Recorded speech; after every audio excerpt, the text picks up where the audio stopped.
The sun burned down mercilessly over the desert, an unending stretch of sand and rock that seemed to swallow up everything.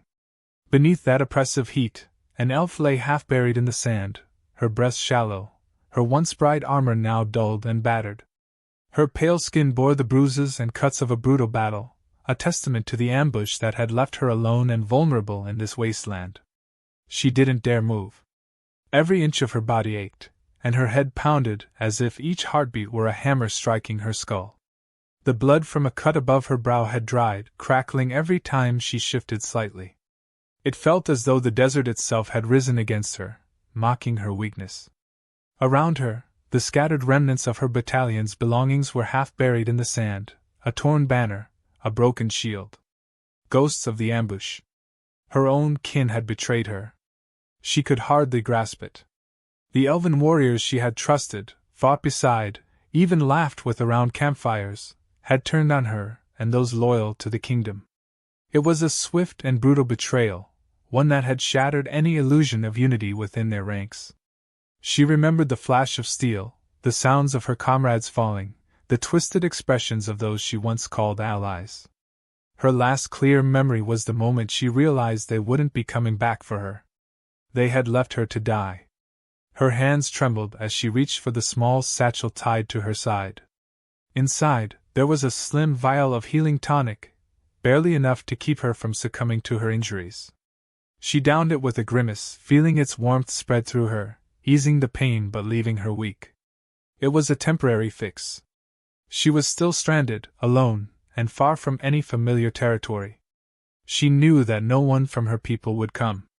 The elf army had always been loyal to itself, a closed circle where loyalty was prized and betrayal punished with isolation or worse. And yet here she was, betrayed and abandoned, her honor left shattered alongside her battalion. The bitter taste of it filled her mouth, sharper than any pain her body was enduring. She wanted to scream, to rail against the world, but even that would be a waste of precious energy. There was, however, one slim chance. One she hesitated to even consider. It was something she had heard in stories, whispered among her people, humans. The nearby human kingdom had once been allies, long ago, before distrust and distance made them nothing more than wary neighbors. There was an unspoken rule among her kind: do not trust humans. They were unpredictable, prone to selfishness, to power plays, to turning on their allies as soon as it suited them. But the humans were also resilient, known for their odd sense of compassion, for rallying together in times of need. That strange quality of theirs, so different from her people's rigid loyalty, was all she had left to cling to. Taking a shaky breath, she focused her remaining energy, summoning what little magic she had left. She whispered a spell, ancient words that felt foreign on her tongue as she sent her plea out into the unknown. It was a message raw and desperate, embedded with her very essence so that anyone who received it would feel her pain, her desperation. It was a call for help, aimed not towards her own people but towards the humans she had been taught to avoid, to view with disdain. The message rippled out like a wave, disappearing into the bright sky, the desert stretching silent and empty around her. She closed her eyes, exhaustion pressing down like a heavy cloak. Doubt gnawed at her, whispering that this was a mistake, that even if the humans received her message, they would leave her here to die. Why should they help her? Why should anyone? The sands shifted beneath her as she lay back, her thoughts drifting in and out. She imagined the humans, wondering what kind of people they were beyond the stories, beyond the rumors. Were they really as selfish as her people claimed? Or could they be moved by compassion, by a sense of duty even to a stranger? She hated that she didn't know, that her own ignorance was now a liability. In her heart, she cursed herself for relying on those who had turned against her, for placing her life in the hands of humans she'd been raised to distrust. As time passed, the heat grew heavier, oppressive. Her parched lips cracked, and each breath seemed to draw fire into her lungs. The healing tonic's effects were fading, and the pain was creeping back in, sharp and relentless. She was slipping, her vision blurring, her consciousness fading in and out. She couldn't help but wonder if her message had even reached anyone at all. Perhaps it had vanished into the ether, swallowed by the desert just like her strength, her hope. A gust of wind picked up, blowing grains of sand across her face. She barely flinched, too weary to shield herself. A stray thought flitted through her mind. Perhaps this was her end, a slow, solitary death beneath the indifferent sun. She felt the weight of it pressing down, the reality that she might die here, alone and forgotten, a casualty of betrayal. In her semi-conscious state, memories bubbled up, unbidden and painful.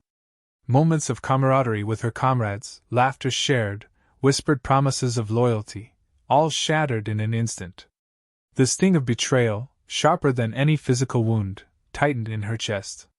She felt a surge of anger, not only at her betrayers but at herself for believing in them, for thinking loyalty ran both ways. And yet, a stubborn flicker of hope refused to die. Perhaps it was foolishness, or the remnants of her warrior's pride, but she clung to the slim chance that someone, anyone, would answer her call. The humans were her last resort, a distant hope against a desert that seemed intent on swallowing her whole. She had always been taught that humans were nothing like elves, that they lacked the honor and unity her people cherished. But now, she realized, maybe that was what she needed, someone who saw things differently, someone who could act on compassion rather than obligation. The sun dipped lower in the sky, and the desert cooled just enough to allow her a few more moments of clarity. She lay there, eyes half open, watching the shifting sands. Her heartbeat was slowing, her strength dwindling, but still, she waited. The pain, the loneliness, the uncertainty, they all faded into the background as she focused on that slim, impossible hope.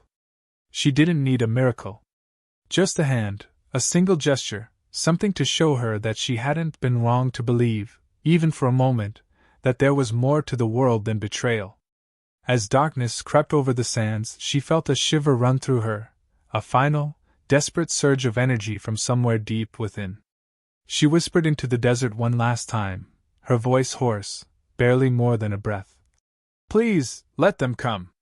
And with that, she drifted into unconsciousness, her fate hanging in the balance, suspended between the treacherous loyalty of her kin and the uncertain mercy of strangers she'd never met.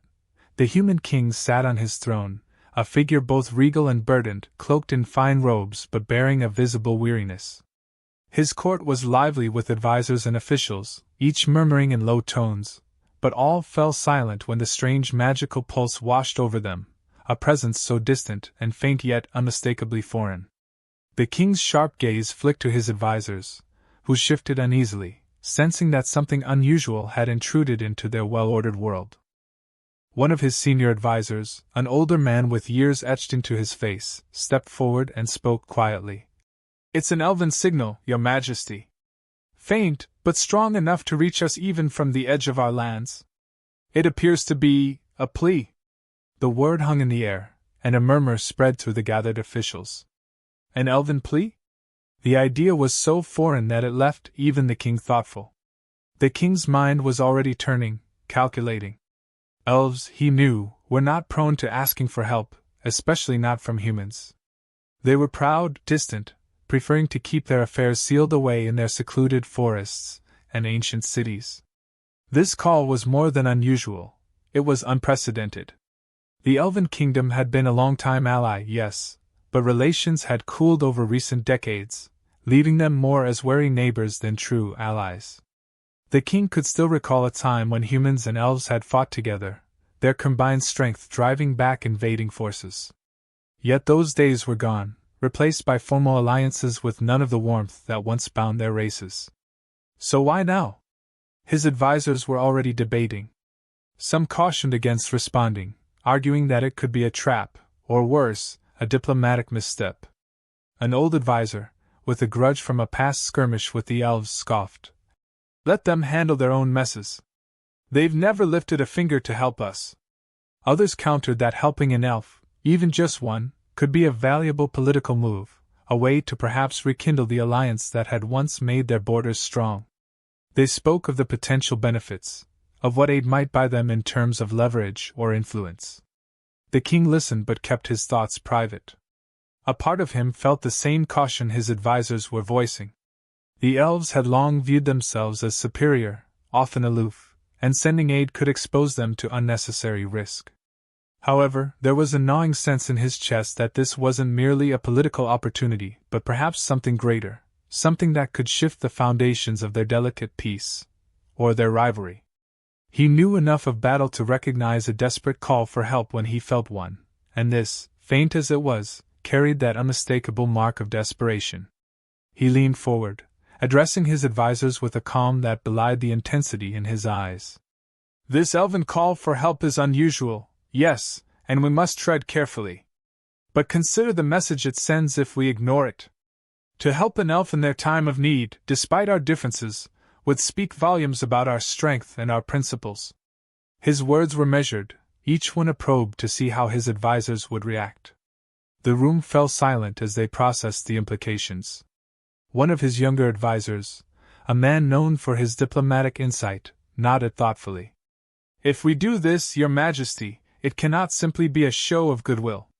It must be a calculated move. We offer aid, yes, but let it be known that we expect respect in return.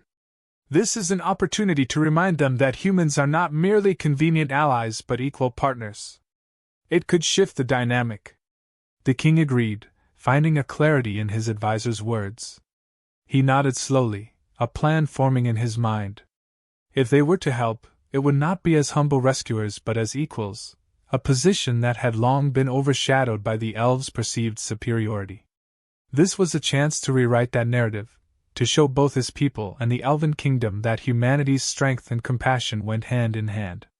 Finally, he made his decision, his voice steady yet firm. "We will send aid. But we will not send our finest battalion, nor will we make a grand display. I want a small, capable group, soldiers who know how to handle themselves but will not provoke further tension."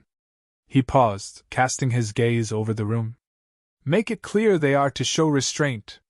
This is a mission of mercy, not an invitation to conflict. We go not as saviors but as allies to remind them that we are capable of both strength and compassion." There was an unspoken understanding in his words, and his advisors exchanged glances, noting the subtle power in this decision. It wasn't simply a gesture of kindness but a message wrapped in strategy. They would help the elf, yes, but the act would resonate far beyond a single life saved. The soldiers he chose would be an embodiment of their kingdom's values, resilient, compassionate, yet prepared to defend themselves should the need arise. Inwardly, he felt the weight of the decision settle. He would be risking a small group of his men, yes, but he believed that the potential gain far outweighed the risk. This was the kind of choice that would remind his people and their elven neighbors of humanity's depth. They were not just warriors or diplomats. They were capable of mercy, even to those who viewed them with suspicion. Before dismissing the council, he added one final directive. "When our soldiers find her, they are to approach with respect but without naivety. Make sure they understand that the elf they're helping may carry her own biases and that they may be met with coldness or distrust. Their task is not to convince her of anything but to act with integrity. Let our actions speak louder than words." With that, his decision was sealed. The court dispersed, murmuring with mixed opinions, but the king's mind was focused. This was a risk, yes, but he believed in the resilience of his people. Humanity had always been at its best when tested, and he had faith that his men would represent him well, even under the eyes of a potentially distrustful elf. As he watched his advisors depart, a flicker of uncertainty crossed his mind. Had he made the right choice? The elven realm had always been a mystery, and this single act could either bridge the divide or deepen it. But there was no turning back now. He trusted his soldiers, men and women who had endured hardships, who knew how to face the unknown with courage and a steady hand. He leaned back in his throne, his gaze distant. Somewhere, an elf lay alone in the desert, her life hanging by a thread, unaware of the human aid coming her way. He wondered what she would think, what her reaction would be when she realized that humans had answered her call. Would she see it as a sign of goodwill, or would her suspicions run too deep? Only time would tell. The king felt a strange sense of satisfaction. It wasn't the thrill of political maneuvering or the satisfaction of a calculated decision, but something deeper, a hope that maybe, just maybe, this choice would plant the seeds for something greater. In helping this lone elf, He hoped they might begin to bridge the chasm of distrust that had grown between their people, to remind the elves that humanity was more than they'd assumed. He allowed himself one final thought before dismissing it and moving on to his next duty. For now, his soldiers would prepare, and soon, they would set out across the desert. The elf would be found, helped, and brought back safely. What would come of it, no one could predict. But whatever happened, he was certain of one thing: they would go as humans, not just warriors, showing both strength and mercy, and that, he knew, was their true power. The harsh desert stretched endlessly as the small group of human soldiers trudged across the dunes, their eyes narrowed against the relentless sun. They were weary but determined, each of them carrying a quiet resolve as they followed the faint magical signal toward its source. The elf's distress call had been weak, almost fading by the time they'd reached it, but it was enough to guide them.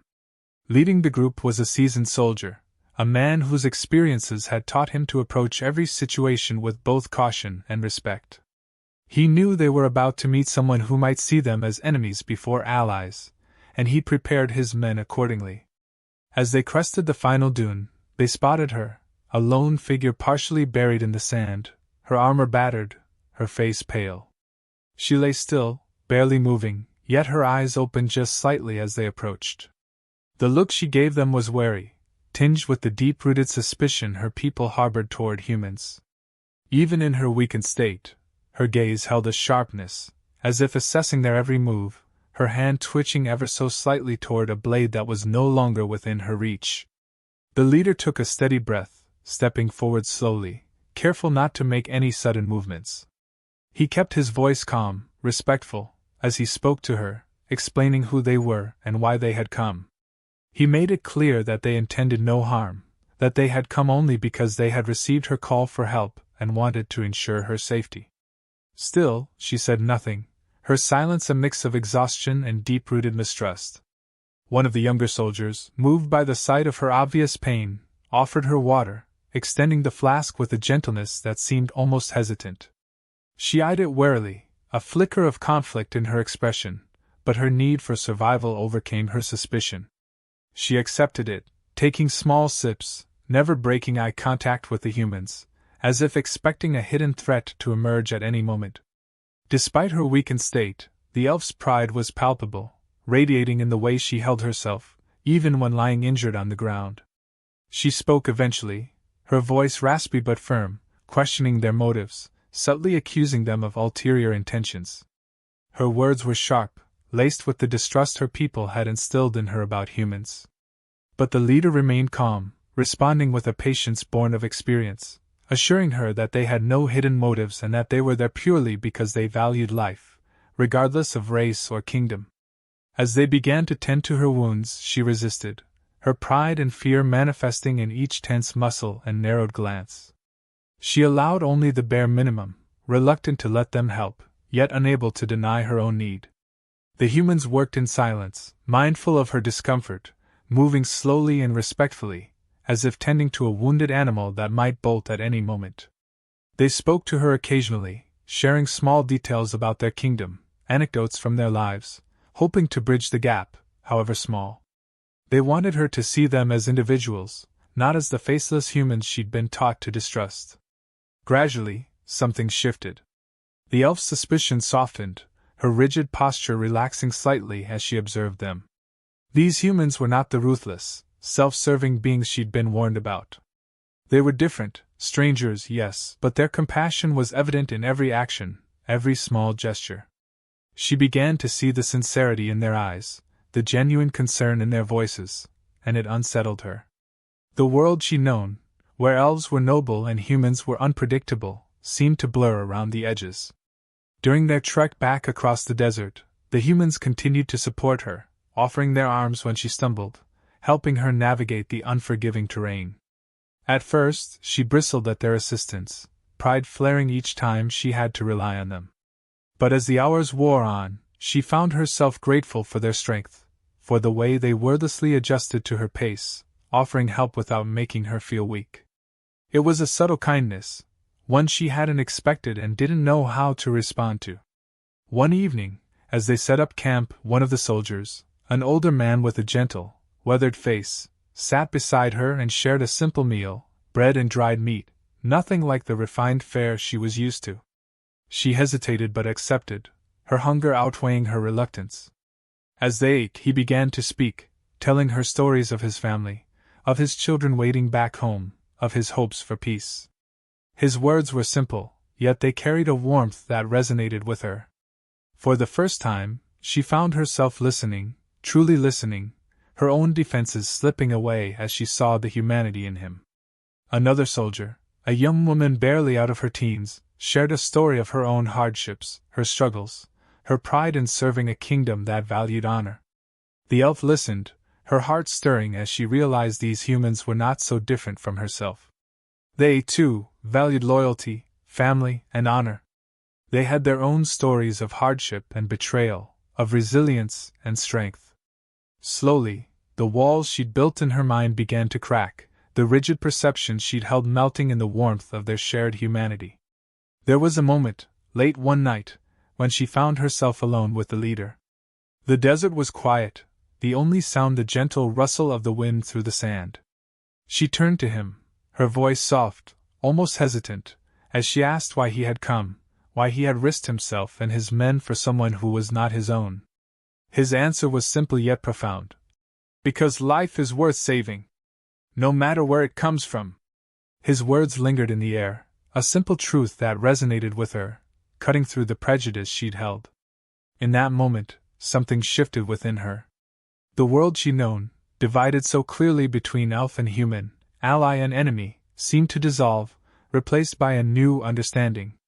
These humans were not just potential allies or foes, they were people, with their own values, their own lives, their own worth. She found herself questioning everything she'd been taught, every warning, every prejudice, wondering if perhaps her people had been wrong. As the journey continued, the bond between her and the soldiers grew, a fragile but genuine connection born of shared hardship and respect. She no longer flinched when they offered a hand, no longer bristled when they spoke to her. Instead, she listened, her heart softening with each story, each act of kindness. She began to see them not as a monolithic race but as individuals, each with their own honor, their own struggles. By the time they reached the borders of the human kingdom, she knew that something fundamental had changed within her. The humans had become more than strangers, more than allies. They had become a symbol of resilience, of the potential for unity that transcended race and kingdom. She looked at them with new eyes, feeling a kinship she had never expected, a bond forged in the harshest of places, one that transcended the boundaries of blood and race. As they approached the kingdom's gates, the elf felt a pang of reluctance, a strange sense of loss at the thought of parting from these humans who had shown her a world beyond the narrow views of her people. They had risked themselves for her, not out of obligation, but out of a shared belief in the value of life, a belief that echoed within her, reshaping her understanding of honor and loyalty. She knew that this journey had changed her, that she could no longer see the world in the same way. And as she glanced back at her human companions, she realized with a quiet certainty that she would carry their kindness with her, a reminder that even in the most desolate places, there was always hope, always a chance for something greater than mistrust and division. The gates of the human kingdom rose before them, a towering structure of stone and steel that marked the boundary between the familiar and the unknown. The elf stood at the threshold, her mind a tangled web of emotions. Her body was weak, still recovering from the desert's relentless toll, but her spirit felt stronger, reshaped by the journey and the quiet courage of the humans who had come to her aid. She cast a glance back at her companions, the soldiers who had crossed the desert on her behalf, defying not only the harsh elements, but centuries of ingrained mistrust between their peoples. As they entered the kingdom, the townspeople watched in curiosity, whispers of surprise passing through the crowd as they noticed the elf among the humans. She felt their eyes on her, scrutinizing, some wary, others simply curious. But the soldiers beside her walked with calm assurance, signaling that she was a guest, an ally, not a threat. Their silent confidence lent her strength, reminding her that she was not alone in this unfamiliar place. She held her head high, embracing the respect they had shown her and the newfound understanding they shared. The human king awaited her arrival, standing with a formal demeanor that softened as he observed the elf's exhaustion and the quiet strength in her bearing. He offered her a respectful nod, acknowledging both her resilience and the trust she had shown in allowing humans to bring her here. She returned the gesture, a silent agreement passing between them that transcended words. She had come to recognize the depth of human honor, and she sensed that he, too, was willing to see her as more than just an elf, as more than an emissary from a distant land. In a private audience, the king asked her to recount the ambush, his questions measured, his tone one of genuine concern. She explained the betrayal, her voice steady but laced with bitterness as she relayed how her own kind had turned on her battalion. She spoke of her shock, the pain of realizing that loyalty, something she had always held sacred, could be shattered so easily. The king listened intently, his gaze thoughtful, as if weighing her words against the stories he had heard of elven unity and honor. He didn't judge, nor did he offer empty platitudes. He simply listened, his silence a quiet empathy that made her feel, for the first time, truly understood. In return, the king shared some of the challenges his own kingdom faced, the struggles for unity, the complexities of ruling a land with so many voices and viewpoints. He spoke of the tensions with neighboring realms, of the fragile peace they maintained with the elves, and how difficult it was to keep prejudice at bay in times of uncertainty. His honesty surprised her, revealing a vulnerability she hadn't expected from a ruler. It reminded her of the soldiers who had saved her, the openness they'd shown despite their differences. She realized that this kingdom was not built on perfection but on resilience, on the willingness to persist even when the path was unclear. The conversation shifted, becoming less formal, more like a shared exploration of their worlds. She found herself revealing parts of her culture, the traditions she had once held dear, the ideals that had shaped her understanding of honor. Yet now, as she spoke, she couldn't help but question some of those beliefs, seeing them through a new lens shaped by her journey. She admitted quietly that her people's views of humans had always seemed absolute, almost rigid, until she experienced human compassion firsthand. The king nodded, his expression one of understanding, as if he, too, had faced the challenge of breaking free from ingrained perspectives. After their conversation, preparations were made for her return. She felt a sense of closure, a quiet satisfaction that her story had been heard, that her experiences had not been in vain. As she readied herself to depart, the soldiers who had accompanied her presented her with small tokens, simple gifts, reminders of the journey they'd shared. A small pendant, a polished stone, a woven bracelet, each item was humble yet deeply meaningful, symbols of their time together, and the bond they had formed. She accepted them with gratitude, her heart swelling with an unexpected fondness for these humans who had defied every expectation she'd held. In turn, she offered them a token of her own, an intricately carved amulet she had carried as a talisman throughout her training. It was a symbol of protection, something her people wore in times of trial, and she wanted them to have it, a piece of herself left behind as a gesture of her respect and appreciation. They accepted it with solemn expressions, understanding the weight of her gift and the meaning it held. In that moment, there was no distinction between elf and human, only a group of warriors bound by shared experience, united in a quiet, profound respect for one another. As she prepared to leave, she found herself lingering, reluctant to part from the kingdom that had become a place of unexpected healing and growth. The humans had changed her, reshaping her understanding of honor and kindness, and she knew that the person returning to the elven realm was not the same as the one who had left. She felt a surge of determination, a commitment to carry what she had learned back to her people, to challenge the rigid beliefs that had once defined her. The journey back to the edge of the kingdom was a quiet one, her human companions escorting her to the border, where they would part ways. She stood at the threshold, looking back at them, the silent camaraderie between them speaking louder than any words. They had shown her the strength and vulnerability, the courage and kindness, and she would not forget it. She offered a final nod, a gesture that held the weight of everything left unsaid, and then turned to make her way back to her own lands, carrying their gifts, both physical and emotional, with her. As she walked away from the human kingdom, the vast desert stretched before her, the same harsh landscape that had once felt so unforgiving. But now, it seemed less daunting, softened by the memories of her journey and the kindness she had encountered. She felt a quiet resolve building within her, a purpose she hadn't known before. Her experience with the humans had planted a seed of change, one that she was determined to nurture, even if it meant challenging the traditions of her people.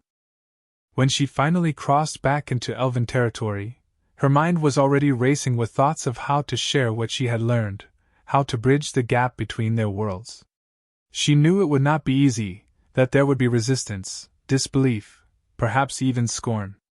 But she also knew that her journey had given her a strength that transcended those fears.